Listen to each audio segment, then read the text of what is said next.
Hey, good morning, y'all. Texas Premier Outdoors here. So, Sunday, it's kind of a dreary day. It's been raining for a couple of days. It's supposed to rain some more today. So, everything's kind of wet. It's about 55 degrees. It's a little dreary, a little nasty outside. So, what we're going to do today is Barbara and Bubba been asking me to cook some of Kent Rawlins' cowboy beans again. So, I just decided today what we're going to do is we're going to do a cooking day. Where I'm going to show you guys how to make Kent Rawlins style cowboy baked beans. Of course, you can go to Kent Rawlins on YouTube and get the recipe from him. He's much more entertaining than I am, I'm sure. But we're going to do the beans. We're also going to do the crackling cornbread, and we are going to do barbecue chicken wings.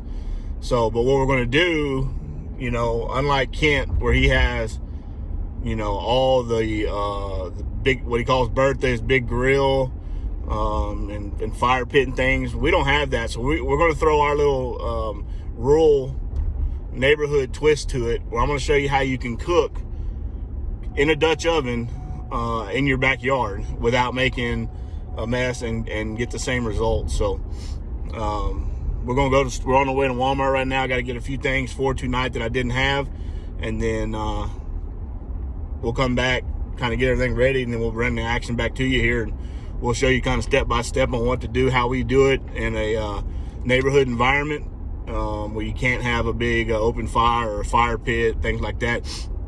When we're out at the lease or whatever on the ranch, camping or whatever, it's different. We'll start a big mesquite fire and do it up, old style with open fires and things like that. So can't really do that in the backyard of a neighborhood real well, so without making a mess, unless you got a big fire box or fire pit in your backyard, you can do it that way. We don't. So we're going to use the old Weber and the cooktop of a flat iron grill that has gotten real rusty. We didn't cover it, so it really needs to be re-seasoned anyways.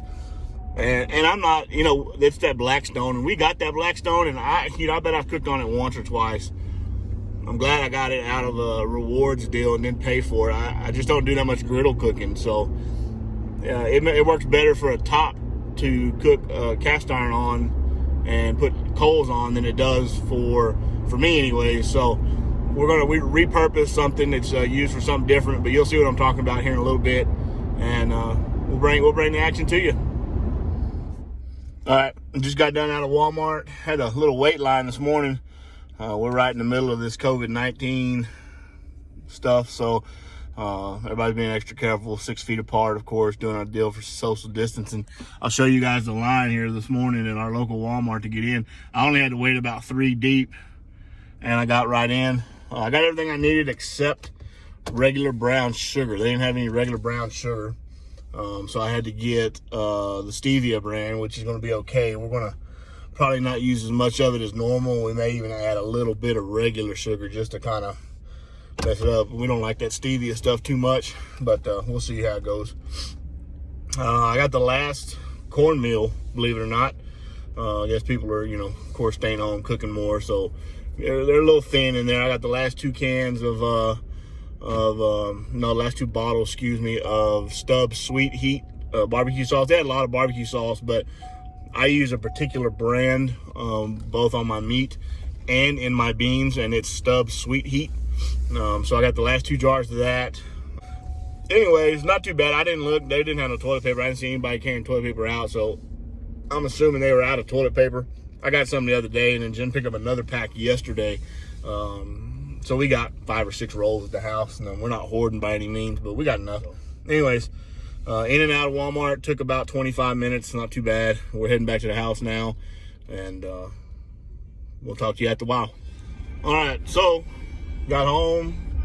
I got the tips of the chicken wings cut off. I got the back porch pressure washed a little bit from the mud because it's a little muddy, and we got dogs. And I know it's raining more. It's going to get muddy again. I just wanted it to be a little bit less muddy and dirty as we're going back to cooking. And realized that all my trivets are at the deer lease. So I looked in the garage to see if I could find something to work.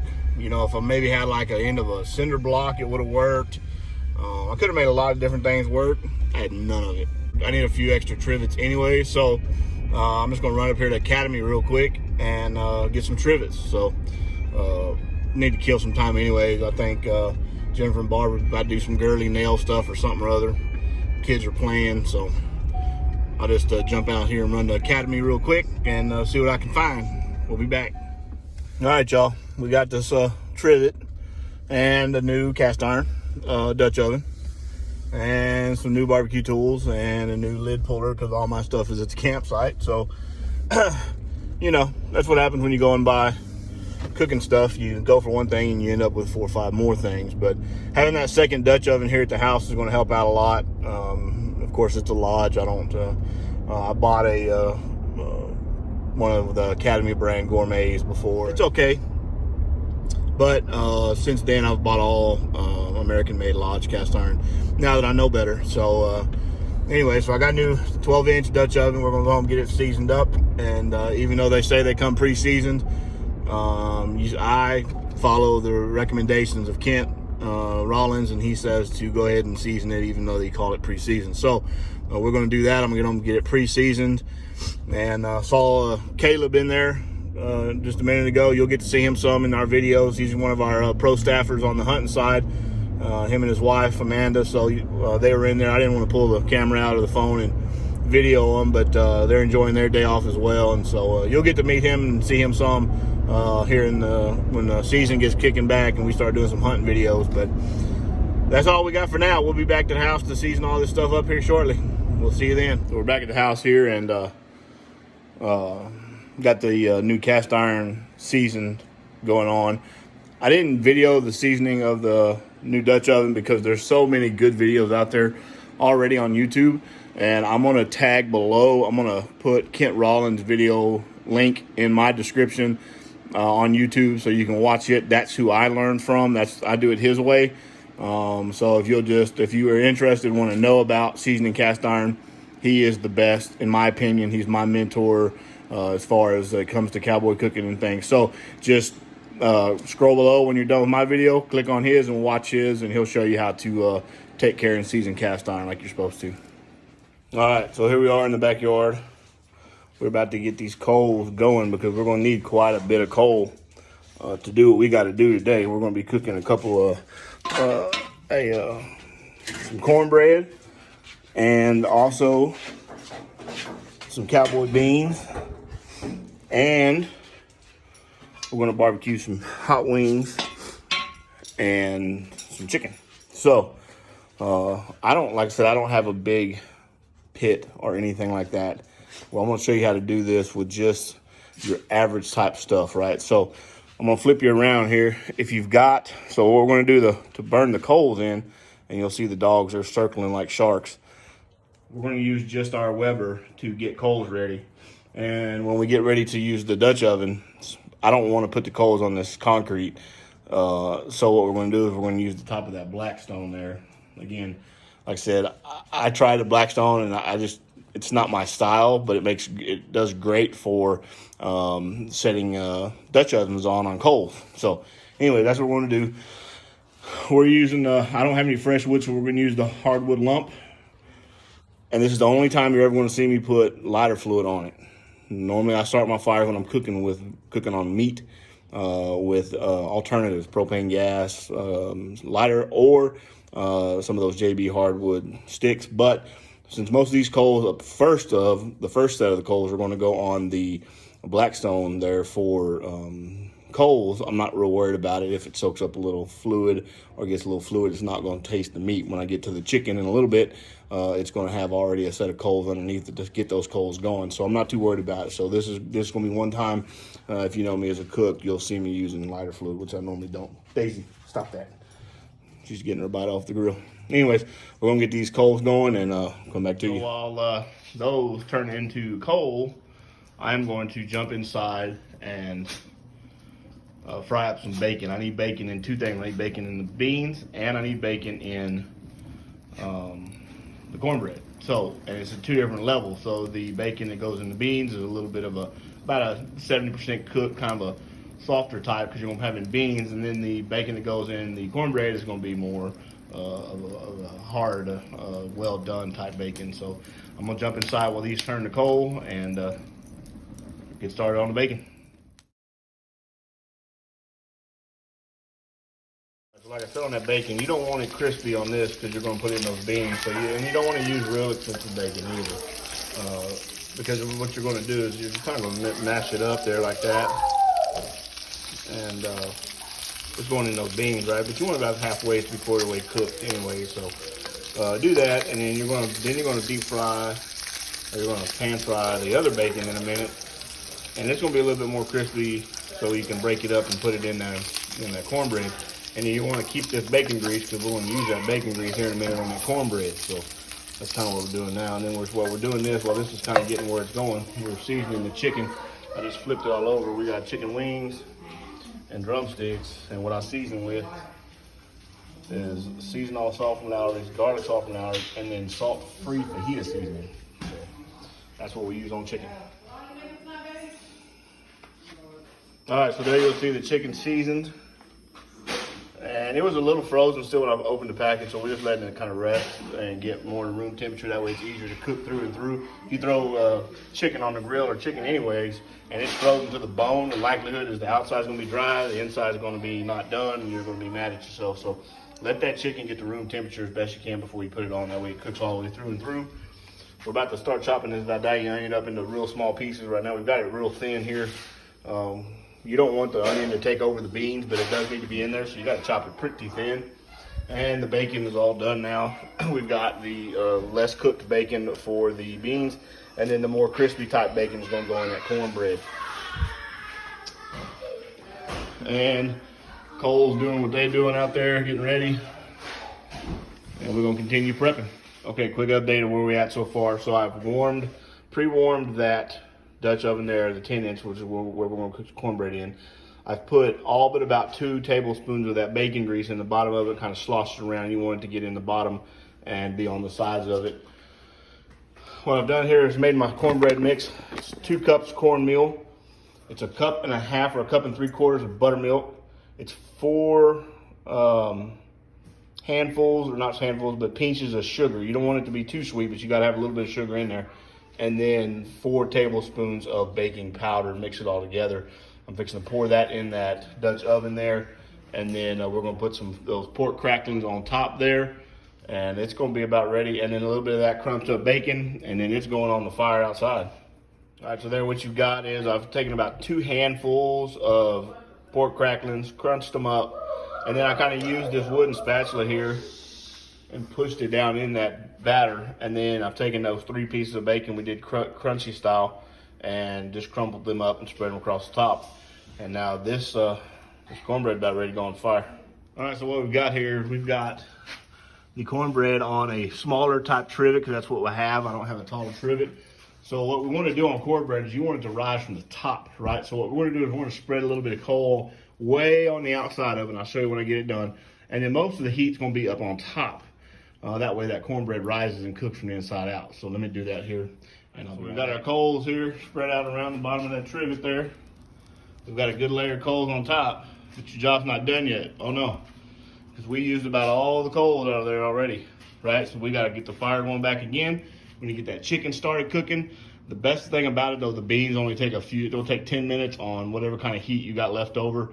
Doesn't take much to incorporate that. So we're gonna get another fire going here. Get ready to put some chicken on as that cornbread cooks. We'll be back. It's cooking like this is you may need more coals here after a while on that cornbread. Just kind of depends. It's not too windy out today, so we may need to add some more coals. Wind actually helps cast iron cooking. Problem is you'll get hot spots, right? So what we'll do, since you can't turn this heat on or off, the way you do Dutch oven cooking is you adjust the heat based on turning the cast iron, both the bottom and the top, right? It's for hot spots, right? So basically those set of coals right there may be a little bit warmer than those set of coals, right? So we'll check it here in a little bit. You don't want to open it too much, because if you open it, it's not cooking, right? So we'll check it here after a while. We'll probably rotate the cast iron one way, and then you rotate the lid another way, and that's how you get away from hot spots. But we might need a little more coals, so we need to get a bigger fire Going back here, we still got to cook chicken, of course, too. And that cornbread is going to be done way before that chicken is, but that's okay because we needed to get those coals up there. And then that way we get these chicken coals back ready here in a minute. So, and while the chicken is cooking, that cornbread will cool down. It'll be just right to eat right when you're ready. And we still got to cook beans up there in a minute as well. So this is how you kind of do it in a backyard setting when you don't have a lot of, you know, the right grills and, you know, cord of mesquite wood to do it on. You can do it in your backyard, and this is how it's done.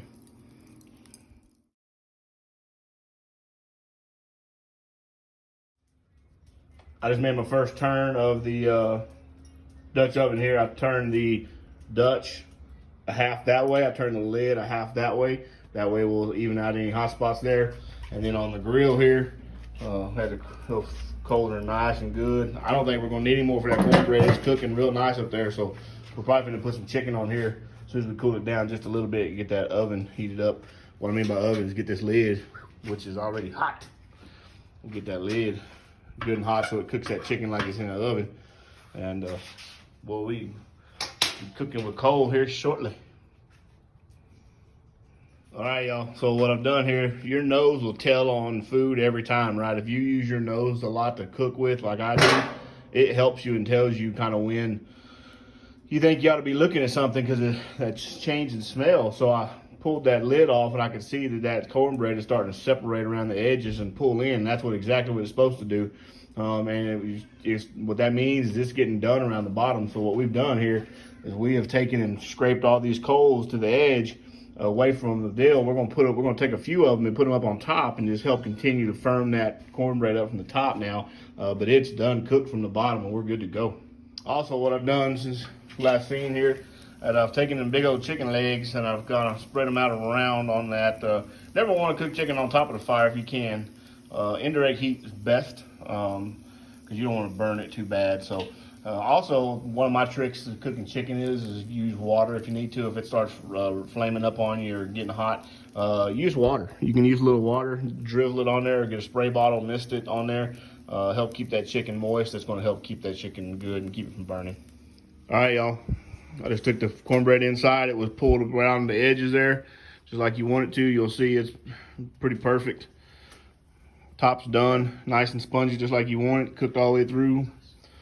So the cornbread is a success and it is done. Now we're gonna start the beans. All right, so what I've done now is I've got the cowboy beans put together. And essentially what that is a big can of ranch style beans, 3 small cans of pork and beans, all drained.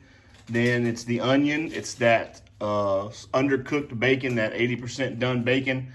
You've got mustard, brown sugar, and chipotle with the double peppers, all mixed together to make the cowboy beans there. Oh, and a full jug of Stubbs Sweet Heat barbecue sauce. So that's the cowboy baked beans. We've got them back under the coals on top of it. What you're doing here, everything in that pot is cooked except for the onions, so they'll cook down. What you're really doing is you're just incorporating the flavors and warming everything up because the beans are already pre-cooked, so it does not take a lot of heat to do that. So we're about to put the chicken wings on now, and we'll continue bringing you the action. Scotty? We got us a real serious game of skip bow going on over here. We've got 2 camera shy girls, but I think it's because Agne's whooping their butt. Can you get the camera off, please? What y'all being scared of? Take the camera off. You wasn't scared when you was fishing? Well, no. Okay then. We're just watching skip bow. Take the camera off. It ain't on you. I'm looking at the skip bow table. No, get around, look up, because I'm going to see it. Where is it going? So my turn. It's looking at the skip bow table. Oh my God, there. Jesus Christ. See? Well, he got to do with it. He ain't got nothing to do with it. I don't even got y'all on here. I'm just looking at skip bow. You lie. No, you can't see. You lie. Come here and look. If I see Just a part of you, but you can't see your face. myself on that, See? I'm gonna. I got you on camera. If I die, y'all, Barbara did it. Why around me, I tell you, you don't have no witnesses, girl. We just put the chicken wings on to go with those big drumsticks. Let them get a little free going because they're so big. It won't take them chicken wings long. The fire's hot. Got our helper down there, Days. And then Effie's over there. So, anyways.